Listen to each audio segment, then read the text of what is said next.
Everyone, आज हम start करने जा रहे हैं भक्ति काल की 11वीं क्लास। इससे पहले 10 क्लासेस हो चुकी हैं, तो चलिए स्टार्ट करते हैं। पहला क्वेश्चन है, महावाणी किस संप्रदाय की रचना है? तो महावाणी निम्बार्क संप्रदाय की रचना है। अगला है, ज्योतिष ग्रंथ खेट कौतुकम का रचयिता कौन है? तो इसके रचयिता हैं रहीम दास जी हैं। पुष्टि मार्ग के प्रवर्तक कौन थे? तो पुष्टि मार्ग के प्रवर्तक थे वल्लभाचार्य। ये बहुत ही इंपॉर्टेंट क्वेश्चन है, देख लीजिए कितने सारे एग्जाम में आ चुके हैं। निम्न में से कौन सी नरोत्तम दास की विख्यात कृति है? तो सुदामा चरित्र। नरों में जो उत्तम होगा वो क्या करेगा? किसी के चरित्र की रचना करेगा। तो ये ऐसे करके मैं बता चुकी हूँ कि याद रख सकते हैं। मीराबाई के पदों में किस भाषा का प्रयोग हुआ है? तो मीराबाई कहाँ की थी? राजस्थान की थी, तो राजस्थानी मिश्रित ब्रज भाषा का प्रयोग हुआ है।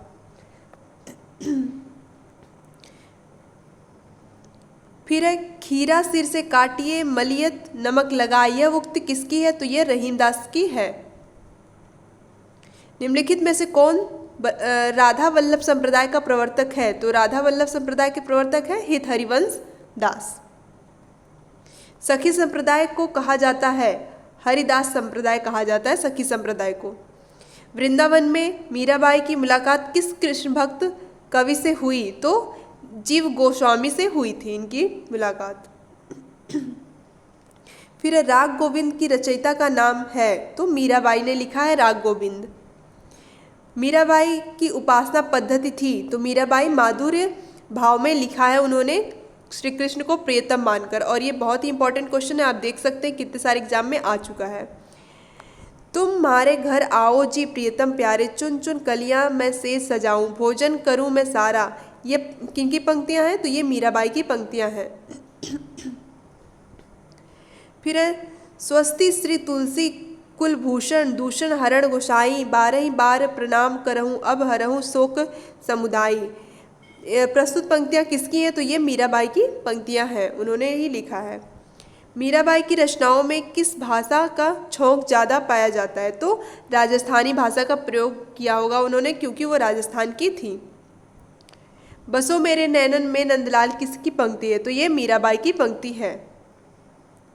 रसखान कवि का वास्तविक नाम था? तो इनका सैयद इब्राहिम नाम था। इससे पहले वाले वीडियो में भी ये क्वेश्चन आ चुका है। गौड़ीय संप्रदाय के संस्थापक थे? तो चैतन्य महाप्रभु हैं। ये बहुत ही इंपॉर्टेंट क्वेश्चन है और बहुत बार रिपीट करेगा। मेरे तो गिरधर गोपाल दूसरों न कोई किसकी पंक्ति है? तो ये मीराबाई की पंक्ति है।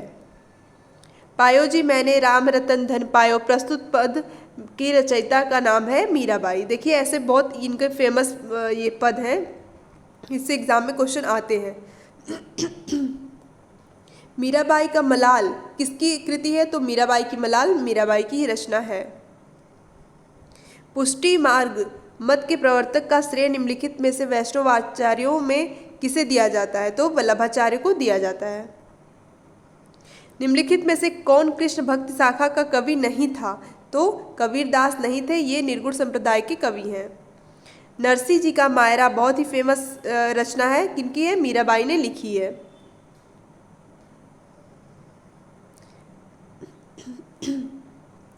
धान को गांव प्यार ते जानो, ज्ञान विषयरस भोरे, सूर सो बहुत कहे न रहे रस, गूलर को फल फोरे। इनमें अंतिम पंक्ति का क्या अर्थ है? देखिए सारी पंक्तियां पढ़ा लिया और फिर बोल रहा है अंतिम पंक्ति का क्या अर्थ है। इससे अच्छा हम अगर ये पढ़ लिए होते तो अंतिम पंक्ति पढ़ के अपना समय बचा लिए होते।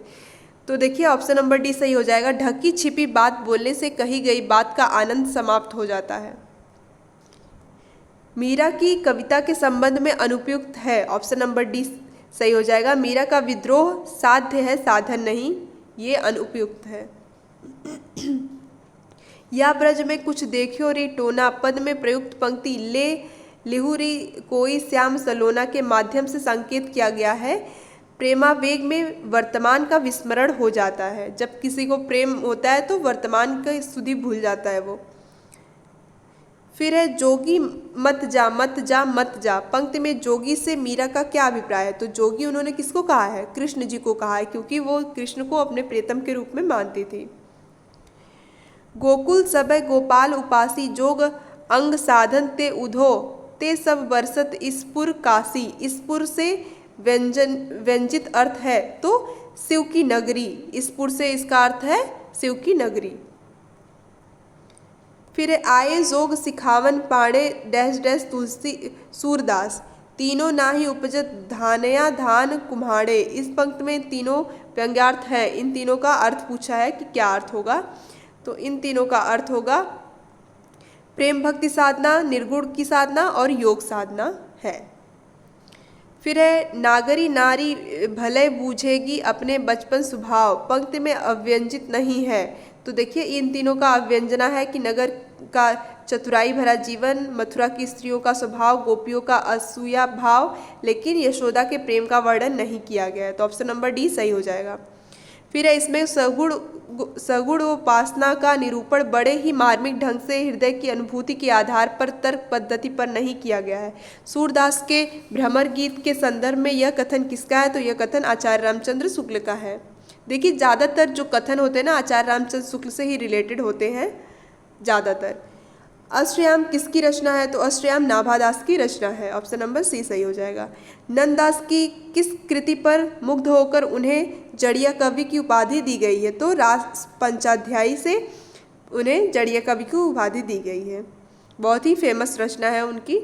साहित्य लहरी के रचयिता कौन है? तो सूरदास जी साहित्य लहरी लिखा है उन्होंने, और ये TRE 3 में आया हुआ भी था। तोरी माननी ते हियो फोरी मोहिनी मान, प्रेम देव की छवि ही लखी भय मियाँ रसखान। आचार्य रामचंद्र शुक्ल के अनुसार उपयुक्त दोहे से प्रमाणित होता है रसखान किसी स्त्री पर आसक्त थे। हाँ सही।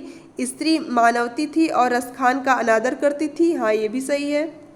ऑप्शन नंबर ए, बी और ऑप्शन नंबर डी सही हो जाएगा। रसखान को भास हुआ कि जिस पर गोपियाँ मरती हैं उस पर ध्यान लगाया जाए, मतलब वो किसी स्त्री पर आसक्त थे लेकिन वो स्त्री उनका अनादर करती थी, इसलिए वो फिर छोड़ करके कृष्ण जिस पर गोपियाँ मरती थी यानी श्री कृष्ण पर उन्होंने अपना ध्यान लगा लिया। प्रेम वाटिका किसकी काव्यकृति है? तो प्रेम वाटिका रसखान की काव्यकृति है, और ये बहुत ही इंपॉर्टेंट क्वेश्चन है। नायिका भेद पर आधारित ग्रंथ रास मंजरी के रचनाकार हैं? तो नंददास रसमंजरी के रचनाकार हैं। निम्नलिखित में से कौन सा अष्टछाप का कवि है? तो सूरदास अष्टछाप के कवियों में से आते हैं, और अष्टछाप के कवियों का मैंने पहले ही बोल दिया कि आप लिख सकते हैं नाम, और उससे रिलेटेड क्वेश्चन आसानी से सॉल्व हो जाएंगे। निम्नलिखित में से कौन सा कवि कृष्ण भक्त धारा के कवियों में शामिल नहीं है? तो नाभादास नहीं शामिल है। केवल प्रेम लक्षणा भक्ति का आधार ग्रहण करने के कारण कृष्ण भक्ति शाखा में अश्लील विलासता की प्रवृत्ति जागृत हुई, यह किसका कथन है? यह किसका विचार है? तो आचार्य रामचंद्र शुक्ल का यह विचार है।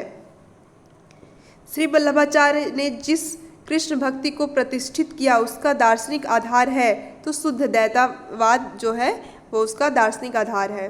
भ्रमर गीत प्रसंग का प्रतिपाद्य है, तो सगुण भक्ति की महिमा का निर्गुण खंडन यही उसका प्रतिपाद्य है। भ्रमर गीत का उपजीव्य ग्रंथ कौन सा है? तो ये श्रीमद् भागवत महापुराण से लिया गया है। सूरदास के दृष्टकूट पर पद किस काव्य ग्रंथ से संकलित हैं? तो ये है साहित्यिक लहरी से संकलित है। श्रृंगार और वात्सल्य का रस सम्राट किस कवि को कहा जाता है? तो ये सूरदास को कहा जाता है, क्योंकि इन्होंने वात्सल्य रस का बहुत ही अच्छा वर्णन किया है।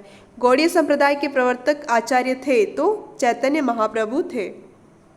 अष्टछाप में कवियों की संख्या कितनी थी? तो कवियों की संख्या अष्ट में 8 थी। निम्नलिखित में से कालक्रम के अनुसार व्यवस्थित करिए। ये एक विवादित क्वेश्चन है, कालक्रम से सही से नहीं दिया है ऑप्शन, तो कालक्रम ये है, आप लोग नोट करके याद रख सकते हैं। 252 वैष्णव की वार्ता की भाषा है? तो ये ब्रज भाषा में लिखी गई है।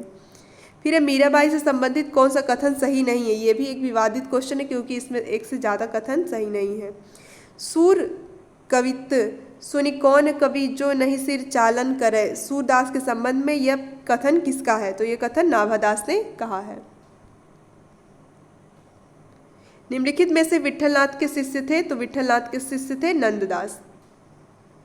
निम्नलिखित में से वल्लभाचार्य के शिष्यों के संबंध में कौन सा कथन असत्य है? तो ऑप्शन नंबर सी असत्य है, नंददास और चतुर्भुज दास, क्योंकि ये किसके थे? विट्ठल दास के शिष्य थे, ना कि वल्लभाचार्य के। हम तो दुहु भांति फल पायो, जो ब्रजनाथ मिलो तो नीको नारतरु जस गायो। उपयुक्त पंक्ति में डैश है? तो उपयुक्त पंक्ति में आत्म साधना का वर्णन किया गया है। सूरदास की रचना का आधार डैश है, तो श्रीमद् भागवत गीता इनकी रचना का आधार है। आई होप आज की क्लास आपको समझ आई होगी। इसको बार बार रिवीजन करिए जिससे कि आपको प्रैक्टिस हो जाए और क्वेश्चन एग्जाम हॉल में जाते ही समझ में आ जाए। Thank you so much. अगली क्लास कल आएगी।